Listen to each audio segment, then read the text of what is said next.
Bueno, muchas gracias por la invitación. Bueno, vamos a contextualizar la charla que viene compleja, como lo plantea el título, ¿no?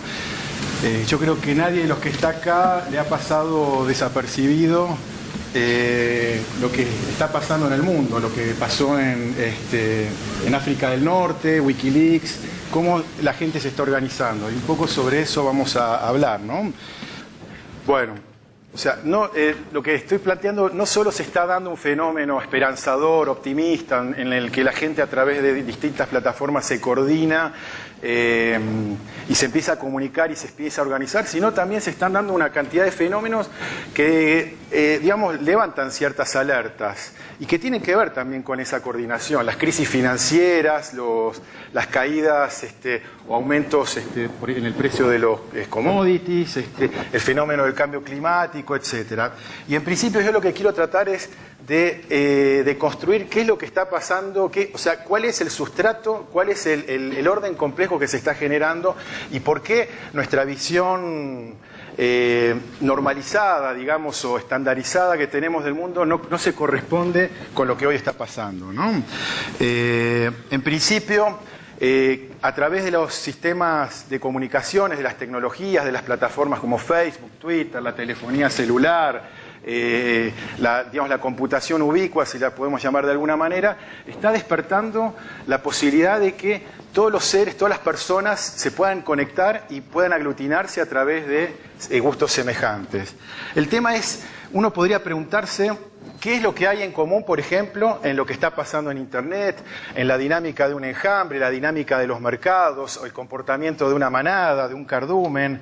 Qué es lo que, por ejemplo, qué hay en común entre todo esto con, por ejemplo, la organización de la memoria asociativa en una red neuronal, el tráfico urbano, los hormigueros y obviamente Internet.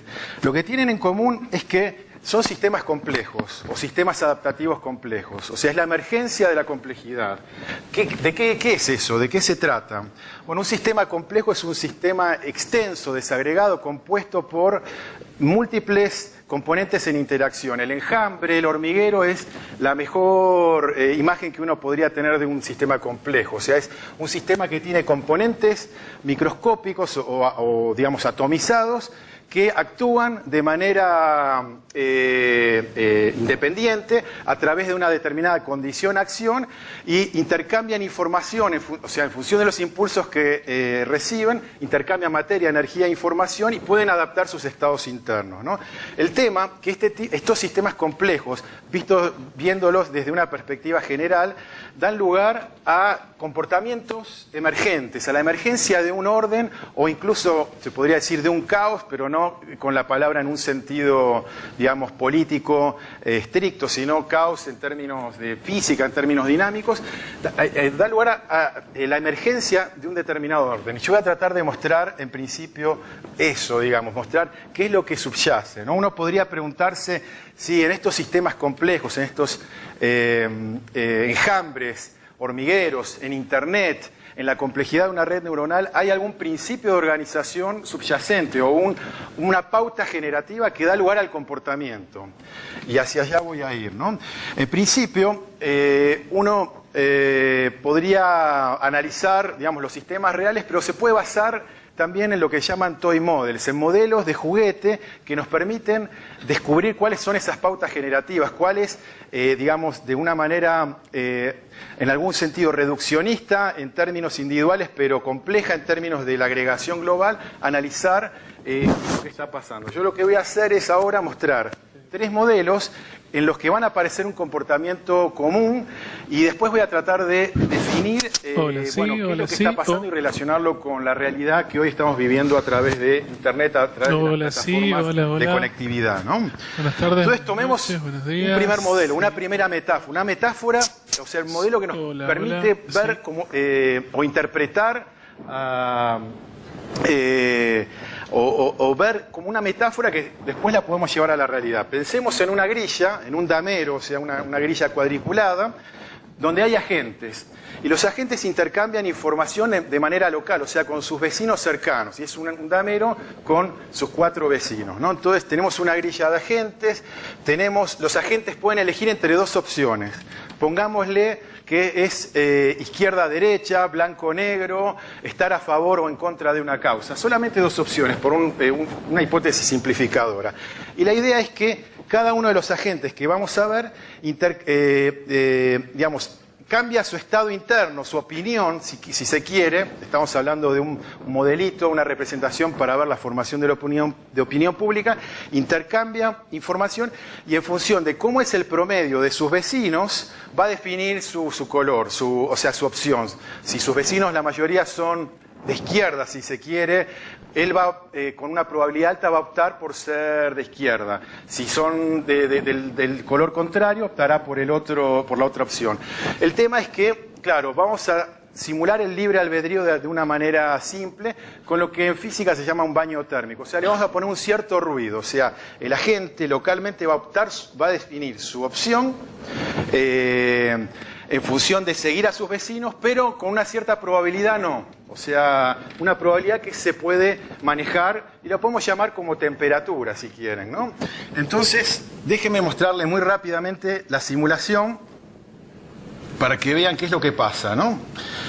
Obviamente, si el baño térmico, si esa temperatura es muy alta, o sea, se da una situación totalmente aleatoria donde no hay ningún comportamiento emergente. Pero si bajamos el nivel de esta temperatura, que es el grado con el que el agente, cada nodito de esa cuadrícula, si reducimos ese ruido a un ruido cero, se empieza a dar una estructura donde el sistema se organiza casi de una manera, se va polarizando de una determinada manera y el sistema se congela. Sin embargo, lo que quiero decir acá es que existe un valor crítico, un valor un valor de ese ruido, de ese libre albedrío en combinación a prestarle atención a sus vecinos, que define una estructura extraña, una estructura que a lo largo del tiempo va a ir mutando. Ahora lo voy a mostrar bien en una serie, ¿no? Entonces, acá. Como decíamos recién, teníamos un fondo de ruido. Si esa temperatura, ese ruido era muy alto, se genera lo que yo llamo acá un anarco-gas social, o sea, una nada. No hay una organización, es pura aleatoriedad, no hay una complejidad, no ocurre nada. O sea, no hay ninguna polarización, el 50% están a favor, el 50% en contra, pero es una oscilación caótica, no tiene ningún sentido. Obviamente, si ese valor de temperatura, ese ruido, ese libre albedrío que definíamos, está por debajo de un valor crítico, se genera una polarización y según la situación inicial, el sistema se va a congelar en determinadas situaciones. Va a haber un 30% negro, un 70% blanco, o irá cambiando según la situación inicial. Es como un mundo congelado, un mundo estático, ¿no? Sin embargo, si el valor de ese ruido tiene un valor determinado, se genera lo que en física se llama un estado crítico. Es una evolución en el borde del caos, donde a lo largo del tiempo se va dando una fluctuación que tiene características súper interesantes. Entre ellas es que todos los valores observables se comportan como power laws, leyes de potencias, ahora que tienen este tipo de comportamiento, y voy a sondear un poco más sobre esto en los modelos que voy a mostrar en un rato. Por ejemplo, la longitud de correlación, que es la medida estadística de cómo un nodito está la distancia en que afecta a los demás, en el valor crítico, en ese valor de temperatura, digamos, de ruido, en un valor determinado de ruido, se hace infinito. O sea que todo el sistema está como multiconectado en algún sentido, ¿no? Pero lo importante es que tiene un comportamiento extraño, un comportamiento estadístico que se llama Power Law, y ahora vamos a ir a profundizarlo. Para profundizarlo, déjenme mostrarles rápidamente otro modelo que yo lo defino como, en forma, digamos, extrema, un modelo de opinión pública, ¿no? Pensemos en una pila de arena, o sea, agarramos un balde de arena, lo llenamos con arena, lo soltamos y se genera una pila. Si uno va tirando un granito, se van generando avalanchas De eso se trata este modelo. Entonces, consideremos una grilla, como decíamos recién, una simplificación, una grilla de agentes, de nodos, que realizan ciertas interacciones. Esos nodos van acumulando un cierto nivel de ansiedad, o sea, como que en su memoria van acumulando un cierto nivel de intranquilidad. Cuando la intranquilidad llega a un nivel umbral, la derraman en sus vecinos, ¿no? A su vez sus vecinos pueden hacer lo mismo, pueden estar en un nivel, digamos, de excitación, de ansiedad tal, que hace que también derramen esa ansiedad en sus vecinos, o sea, traten de influir a sus vecinos. De eso se trata el modelo, es un modelo muy simple, déjenme mostrarles cómo es la dinámica. Acá está la representación, digamos, gráfica, ahí está. Bueno. Es una grilla enorme, hay miles de agentitos ahí, miles de nodos, ¿no? Van a ver que al principio se van produciendo avalanchitas, pero conforme se van agregando perturbaciones, o sea, como granitos de arena, se van a ir generando, está un poco lento, se van a ir generando como avalanchas cada vez más grandes. Esperemos un minutito y ya se van a poder identificar cada vez más.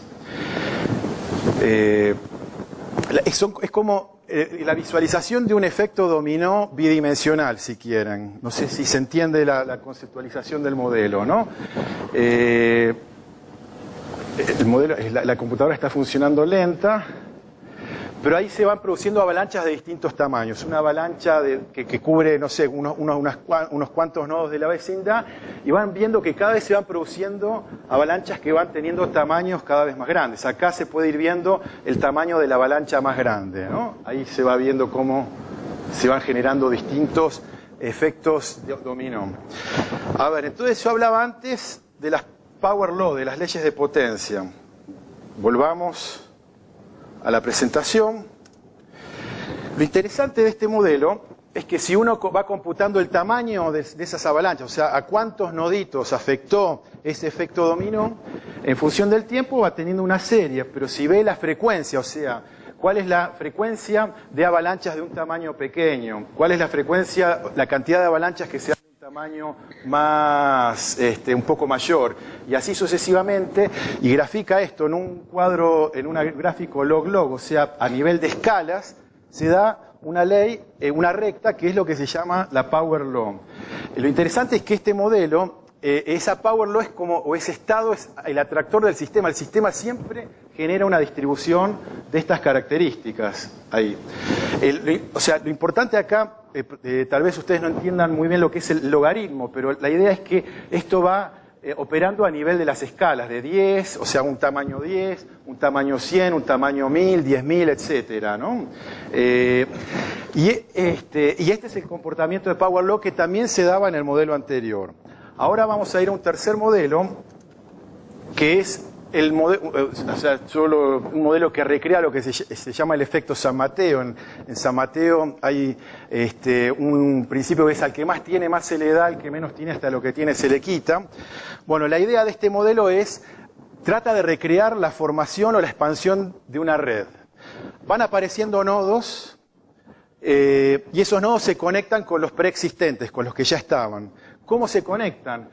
Con una probabilidad que depende de la cantidad de links que tienen los nodos preexistentes. O sea, se va a ver muy fácil en la simulación. Ahí. Fíjense, acá empezamos con 2 nodos y comenzamos. O sea, cuando aparece un nodo se va a conectar con una probabilidad que depende, o sea, se va a conectar con otro, va a ser un enlace con una probabilidad que depende de la cantidad de links que ya tenían los preexistentes. Fíjense. Entonces, obviamente, los primeros nodos son los que emergieron al principio, son los que empiezan a acumular más links. Y van apareciendo poquitos nodos, o sea, muchos nodos, mejor dicho, que tienen muy pocos enlaces, ¿no? Entonces acá van apareciendo las plataformas, los famosos, o sea, las celebridades, las microcelebridades de Twitter, de Facebook. O sea, hay hubs, o sea, nodos concentradores que concentran muchos enlaces o sitios web famosos, y algunos que están ahí perdidos que tienen muy pocos enlaces hacia ellos. Fíjense, acá no se ve, pero la distribución de nodos con un determinado número de links responde a una ley de potencias en log-log también. ¿Qué quiere decir? Que hay muchos nodos con muy pocos links y hay unos pocos con muchos links, que reciben muchos links, mucha información. Otra vez tenemos esa ley de funcionamiento que son las leyes de potencia. Entonces, acá, bueno, acá si uno lo grafica, también aparecen, fíjense, lo interesante de los logaritmos es que operan a nivel de escalas, de 10 a 100, a 1000, a 10.000, a 100.000, en las dos escalas. O sea, las leyes de potencia plantean un tema de escala y lo que nos están diciendo es que independientemente de la escala en que estamos considerando el fenómeno, la ley y el principio de funcionamiento es el mismo. Entonces, ahora voy a tratar de redondear lo que queda expresado en estos modelos, que son toy models, modelos de juguete, pero que nos permiten visionar o tratar de entender qué es lo que pasa a nivel de las redes. ¿Qué tenemos? Por un lado tenemos un mundo acotado, un mundo de medias y varianzas, un mundo con escalas definidas. Una distribución normal, definen a través de la dispersión de la varianza, digamos, una escala del fenómeno. O sea, la altura de las personas, no hay personas que miden 10 metros o 100 metros. La altura de las personas no va más allá de 2 metros o 2 metros y medio, si quieren. Entonces, digamos, si nosotros el fenómeno de la altura de las personas o la velocidad de los automóviles lo medimos, están definidos por una escala característica. Sin embargo, los fenómenos de las redes, bueno, y esto, perdón, da lugar, uno lo podría pensar, un mundo acotado, un mundo mecánico, un mundo que se puede eficientizar, digamos, acotando esas medias, esa dispersión que tiene el fenómeno, un mundo más bien predecible. Y en general, por ejemplo, los modelos económicos tienden a utilizar la función gaussiana, la famosa campana de Gauss, como un fenómeno, digamos, el término de error sobre el cual se trabajan los modelos, eso especialmente en los modelos económicos.